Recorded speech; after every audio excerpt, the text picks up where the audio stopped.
Good day, ma'am. Ang napili ko pong poem is Water and Fire by Dr. Jose Rizal, 1861-1896. Water and fire. Water are we, you say, and yourselves fire. So let us be what we are, coexist without air, and may no conflagration ever find us at war. The poem is Water and Fire. Water fire is, in his poem, El Agua y El Fuego, which means water and fire. Jose Rizal compares the Philippines to water and Spain to fire.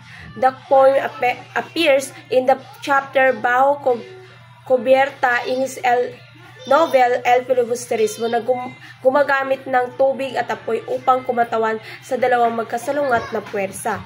Ang tubig ay sumusimbolo ng katahimikan at kapayapaan.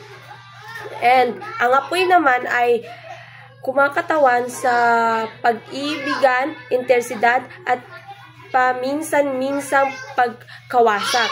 Ang mensahe ng tula ay tungkol sa paghahanap ng pagkakaisa, pagbalance sa pagitan ng magkasalungat na puwersa, hindi partikular tungkol sa Pilipinas at Espanya. Ito ay isang mas malawak na refleksyon sa kalikasan ng tao at ang potensyal para sa positibong pagbabago sa pamamagitan ng pag-unawa at pakikipagtulungan.